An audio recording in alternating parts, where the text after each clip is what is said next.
ભાષા સજ્જતા. બાળદોસ્તો, આજે આપણે લોકગીતમાં પ્રયોજાયેલા વિશેષણવાળા શબ્દો તથા એકવચનવાળા અને બહુવચનવાળા શબ્દો વિશે જાણકારી મેળવીએ.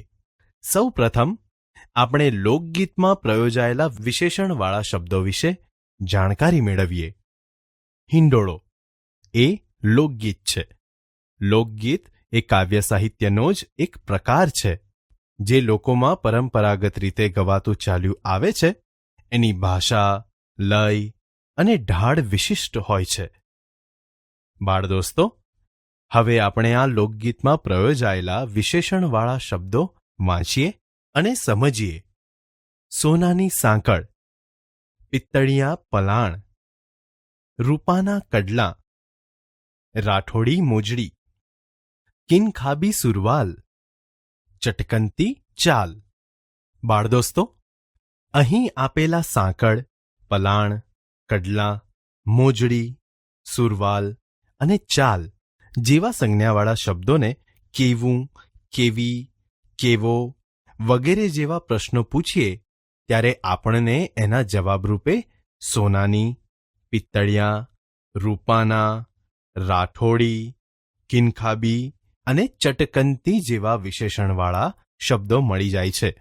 જેમ કે સાંકળ કેવી, સોનાની, પલાણ કેવું, પિત્તળિયા, કડલા કેવા, રૂપાના, મોજડી કેવી, રાઠોડી, સુરવાલ કેવો, કિનખાબી, ચાલ કેવી, ચટકનતી.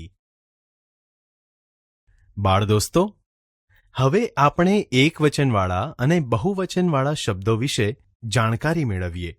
હવે અહીં આપેલા સંજ્ઞાવાળા શબ્દો ધ્યાનથી વાંચો અને સમજો. વિદ્યાર્થી, કીડીઓ, બાળક, પાટલીઓ, ઘોડો, પુસ્તકો, ગધેડું, લખોટીઓ, પંખો, વૃક્ષો. બાળદોસ્તો, અહીં આપેલા સંજ્ઞાવાળા શબ્દોમાંથી આપણે જ્યારે વિદ્યાર્થી, ગધેડું, બાળક, પંખો અને ઘોડો જેવા સંજ્ઞાવાળા શબ્દો બોલીએ છીએ ત્યારે તે શબ્દો એક જ વસ્તુ, વ્યક્તિ કે પ્રાણી દર્શાવે છે. તેથી આ બધા જ શબ્દો એકવચનવાળા છે એમ કહેવાય. ત્યારબાદ આપણે જ્યારે પુસ્તકો, કીડીઓ, લખોટીઓ, પાટલીઓ અને વૃક્ષો જેવા સંજ્ઞાવાળા શબ્દો બોલીએ છીએ ત્યારે તે શબ્દો એક કરતાં વધારે વસ્તુ, વ્યક્તિ કે પ્રાણી દર્શાવે છે. તેથી આ બધા જ શબ્દો બહુવચનવાળા છે એમ કહેવાય. બાળદોસ્તો, આમ આ રીતે સંજ્ઞાવાળા શબ્દોથી ઓળખાતી વસ્તુ, વ્યક્તિ કે પ્રાણી એક છે કે એક કરતાં વધુ છે એવો ભેદ આપણે વચન દ્વારા જાણી શકીએ છીએ. અને આ વચનના બે પ્રકારો પડે છે: એકવચન અને બહુવચન. એકવચન જ્યારે કોઈ શબ્દ બોલવાથી તે એક જ વસ્તુ, વ્યક્તિ કે પ્રાણી દર્શાવે ત્યારે તે શબ્દ એકવચન છે એમ સમજવું. જેમ કે વૃક્ષ, બાળક, પાટલી.